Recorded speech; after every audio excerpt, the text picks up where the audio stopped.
sejati manggil lestari hanya tembang suci yang sami sakjroning sepi cahyamu amat nyanyi saratri dadya tambang hati. Om Swastiastu, kembali lagi di channel Santi Dharma Chandra. Astunggara, saat ini Santi berada di Banyuwangi, Jawa Timur. Halo Banyuwangi. Nah, sekarang Santi berada di salah satu pura yang ada di Kecamatan Muncar, Banyuwangi, yaitu Pura Kesawa Kusuma Natah. Karena nanti di tanggal 19 Agustus 2024 ini pas odalan di sini ya. Itu pas purnama ya. Nah, nggak hanya itu saja. Sekarang Santi bersama dengan ibu-ibu Serati Banten yang ada di sini membuat kelas Serati Banten. Jadi buat teman-teman nih, kemarin tuh banyak banget anak-anak perempuan Hindu ya kan yang masih sekolah ingin belajar untuk Banten. Gak hanya di Bali tapi di Jawa, di mana-mana itu tanya, Kak Santi gimana sih caranya bikin canang? Nah, sekarang Kak Santi menjelaskan untuk arti canang, sejarahnya, secara filsafat juga nanti ada di channel YouTube Santi Dharma Chandra. Semoga next Santi bisa membuat kelas Serati Banten Santi Dharma Chandra, nanti bisa diikutin oleh seluruh perempuan yang ada di Indonesia agar dengan menjahitan itu sebagai meningkatkan serada bakti kita. Jangan kemana-mana, jangan lupa subscribe, like, dan share channel kesayangan kita semua, Santi Dharma Chandra. Suksma. Sang Dewi katon lam-lami hamba berwangi semi harum kembangi melati dasar wulani datari. Om Swastiastu. Nah, saat ini Santi Dharma Chandra berada di pura apa ini Bu? Namanya Bu? Kesewa Kusuma Natah, tepatnya di Banyuwangi Muncar. Nah, ini untuk persiapan odalan di tanggal 19 nanti pas bulan purnama ya. Ya, ini untuk Serati-serati Bantennya luar biasa untuk semangatnya. Kita bisa meniru semangat beliau untuk meningkatkan serada bakti kepada Tuhan Ida Sang Hyang Widiwasa. Nah, di sini kemarin tuh banyak pertanyaan khususnya untuk anak-anak generasi muda Hindu yang ingin belajar Banten. Mungkin kita mulai dari bikin canang cepernya dulu dengan Ibu Lulu yang luar biasa semangatnya ini, nanti diajarin sarung sama beliau. Dan di sini mungkin nanti juga menjawab pertanyaan dari teman-teman mungkin yang mau belajar agama Hindu ataupun yang sudah agama Hindu, apa sih makna Banten sendiri itu kan. Nah, kalau untuk makna Banten sendiri kan kita sebagai manusia itu ada batasnya ya. Jadi Banten ini adalah sarana penghubung kita, serada bakti kita, doa kita kepada Tuhan Ida Sang Hyang Widiwasa. Nah, kalau untuk Banten sendiri itu setiap daerah itu beda-beda. Mungkin di Jawa juga ada perbedaan dengan Bali atau di Kalimantan, Sulawesi, Sumatera. Setiap Hindu itu mempunyai kreativitas sendiri-sendiri dalam bagaimana kita meningkatkan serada bakti kita kepada Tuhan Ida Sang Hyang Widiwasa, seperti itu kan. Nah, kalau untuk tak jelaskan kembali, kalau untuk di agama Hindu sendiri, tingkatan untuk Banten itu memang kita ada 3, Nista, Madya, sama Utama. Semuanya didasari dengan kemampuan masing-masing dan keikhlasan masing-masing. Misal kemampuannya memang bisanya Nista, apa Nista aja. Mungkin kalau ada umat yang mampu untuk bikin Banten Utama, ya udah kita harus bisa bikin Banten Utama, karena itu nanti bisa meningkatkan sesuai dengan kemampuan dan keikhlasan kita. Misalnya bisa bikin Banten Utama tapi malah milih Nista juga kurang seimbang. Jadi kita harus bisa meningkatkan keseimbangan seperti itu kan. Nah, untuk salah satunya kenapa sih kita sebagai umat Hindu itu harus bisa belajar Banten, karena yang pertama adalah di agama Hindu kita mengenal dengan 3 kerangka agama Hindu, yaitu tatwa, etika, terus upakara. Nah, kalau untuk tatwa sendiri ini adalah pemikiran filsafat yang memang didasari dengan dasar kitab Weda atau lontar-lontar yang memang sebagai pedoman umat agama Hindu. Terus untuk yang etika adalah bagaimana kita mempercayai Buddha Parsida untuk untuk menjaga kesucian diri kita, bagaimana kita berpikir suci, berkata baik dan berperilaku baik, seperti itu kan. Nah, selanjutnya lagi tentang upakara. Nah, ini sebagai bentuk yatnya, karena di Hindu sendiri kita mengenal pancayatnya, kita dewayatnya, siatnya untuk pemuka agama, terus fitriyatnya, terus yang keempat adalah manusiayatnya, terus yang kelima adalah untuk budayatnya. Dan ini setiap apapun banten-banten yang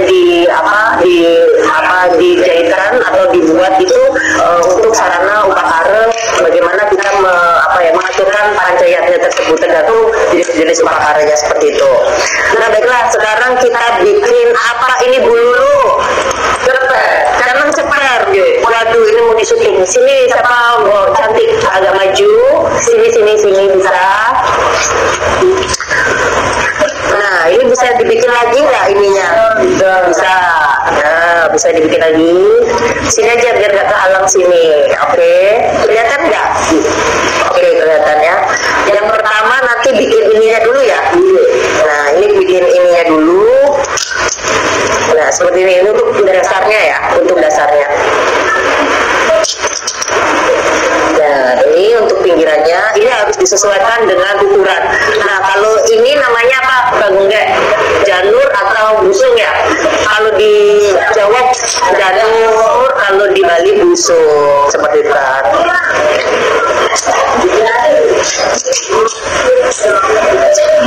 Nah, baiklah seperti ini. Oke. Nah, kita buat dulu ya untuk kelihatan ya Kak ya. Oke. Jadi ini kita ambil janur atau busungnya, terus nanti diukur ya sesuai dengan kebutuhan lah ya, berapa sentimeter seperti itu. Nah nanti dirapetkan seperti ini. Ada staplesnya nih. Oke. Nah boleh untuk di sini, nanti ini untuk staplesnya.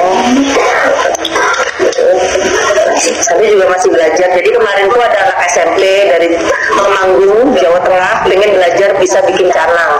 Nah jenis-jenis canang ini kan memang cukup banyak juga, tapi kita belajar untuk canang cepernya dulu ya. Nah ini Santi juga mau menjelaskan untuk sejarah canang. Ibu udah tahu belum sejarahnya canang ini dari mana? Belum ya.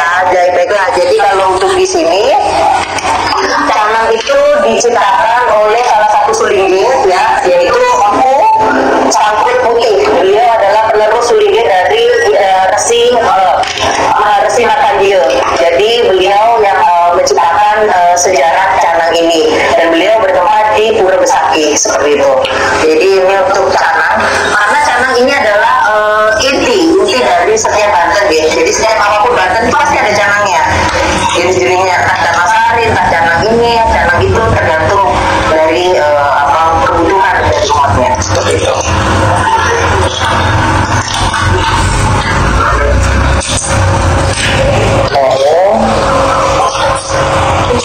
Nah, sambil menjelaskan untuk arti dari makna canang adalah itu ada dari dua kata, can dan nang. Nah, kalau can itu artinya itu indah, sedangkan nang itu berasal dari bahasa Parawi atau bahasa Jawa kuno yang memang memiliki arti tujuan. Jadi bagaimana tujuan kita untuk memberikan sesuatu persembahan lah untuk pada Tuhan Sang Yang Widiwasa.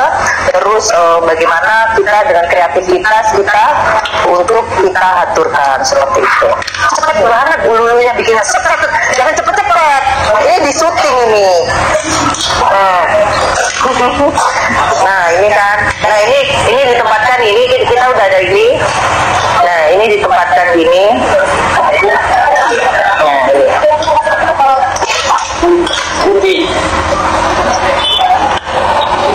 Nah ini kan, ini dulu. Oke ya. Ini kan dulu seperti ini. Oke. Nah ini kali gini ya.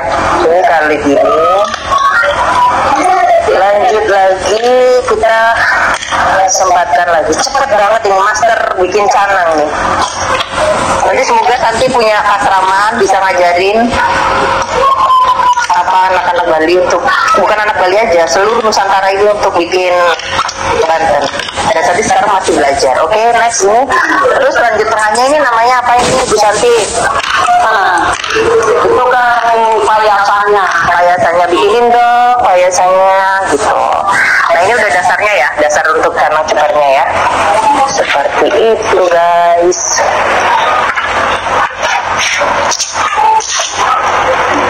Pokoknya Banten-Banten itu simbol dari isi semesta ini yang kita bisa aturkan. Dan gak hanya itu ya, setiap bunga-bunga juga ada artinya ya. Siapa? Bu Lulu Tobing. Lulu Tobing kayak penyanyi, kayak nama artis ya.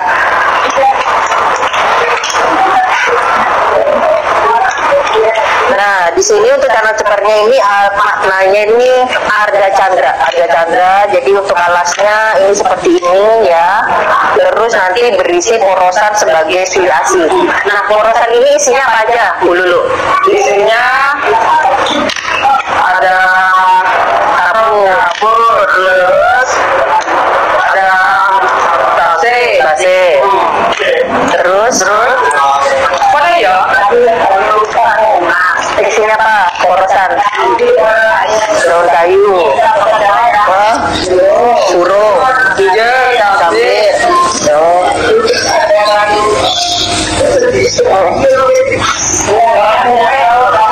daun puri, ya. Jadi seperti ini. Nanti ditaruh di sini ya. Porosannya ditaruh di mana ini Bu Lulu? Di tengah di sini ya. Nah, porosannya ditaruh di tengah. Nah, itu. Ini distaples dulu untuk hiasannya. Nah, ini untuk hiasannya kayak gini ya, adik-adik.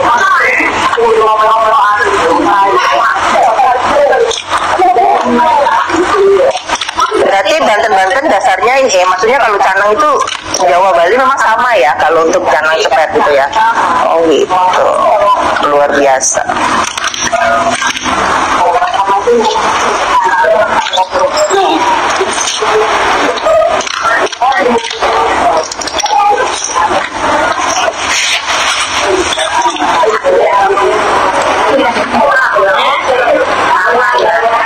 Nah gini, nah Bu Lulu, apa porosannya taruh di mana? Nah, porosannya sabun ya. Ini porosannya ditaruh di tengah ini.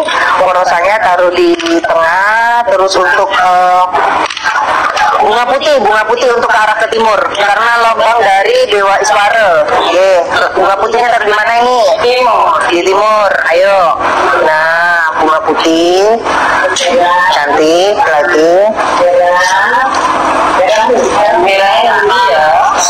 Merahnya. Nah, kalau untuk apa bunga merah ini lambang dari Dewa Brahma ya. Dewa Brahma ini untuk ditaruh di selatan. Kuning di barat. Ini untuk mengabarkan Sang Hyang Mahadewa untuk yang lambang kuning. Nah, kalau untuk yang hijau atau bisa disebutkan untuk hitam ya, simbolis hitam itu untuk sebagai Dewa Wisnu di utara seperti itu. Terus untuk kembang rampai, kalau yang belum tahu kembang rampai adalah perembang badan yang diiris tipis-tipis. Itu ditaruh di tengah sebagai Sang Hyang Pancadewata. Sang Hyang Pancadewata gitu kan. Nah, ini udah jadi ya. Nah, ini udah jadi nih. Jadi buat teman-teman ini ya.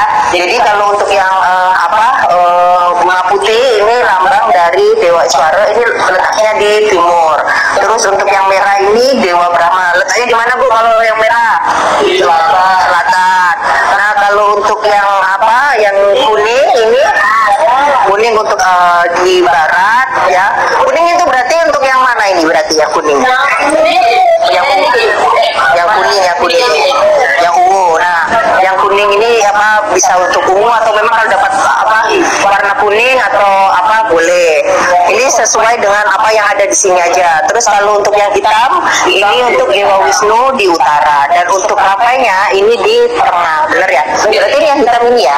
Hitam ini. Oke, baiklah. Ini udah jadi ya teman-teman buat anak-anak gadis Hindu dimanapun berada. Kalau memang mau bikin canang ceper ini bisa banget dan simple banget. Nanti bisa lihat tonton di YouTube Santi Dharma Chandra. Ini baru kelas pertama. Nanti kita next kita bikin lagi. Nah, ini lanjut lagi canang cepernya luar biasa. biasa cantiknya seperti ini.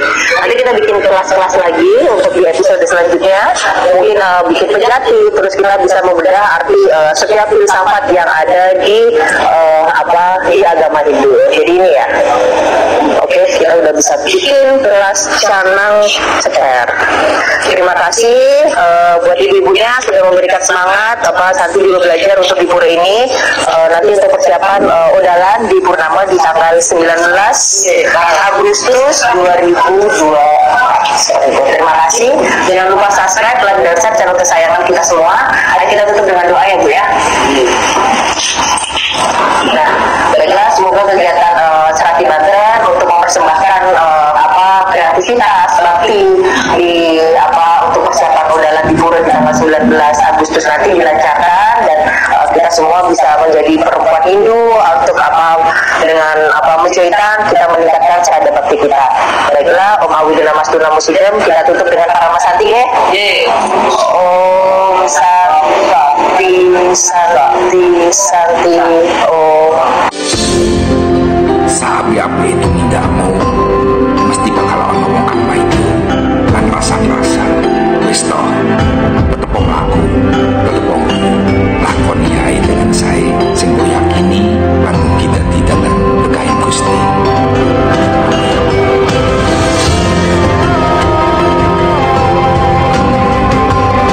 Nah, saudara, itu tadi kelas Serati Banten yang sudah tampil di Santi Dharma Chandra. Semoga Santi bisa cita-citanya Santi ya, punya asrama, bisa tinggal di Grine, dan bisa untuk memberikan ilmu yang bermanfaat secara filsafat, secara arti, agar dalam penguatan serada bakti kita sebagai umat Hindu kepada Tuhan Ida Sang Hyang Widi Wasa, leluhur kita dan beliau susunan kita, seperti itu kan. Dan belajar Serati Banten itu ternyata menyenangkan sekali ya, karena kita bisa mendapatkan teman baru, mendapatkan ilmu baru, dan apapun yang kita karyakan ya dengan kreativitas tangan kita, pikiran kita, dan secara visi, pikiran, dan hati kita, ketulisan kita bisa bersemangat untuk Tuhan Ida Sang Hyang Widi Wasa. Terima kasih sudah menonton channel Santi Dharma Chandra. Santi mohon maaf jika memang ada salah-salah kata. Semoga kita next apa lagi ya untuk Bantennya ya, nanti bisa disaksikan di channel YouTube Santi Dharma Chandra. Terima kasih. Mari kita tutup dengan para Santi ya. Om Santi Santi.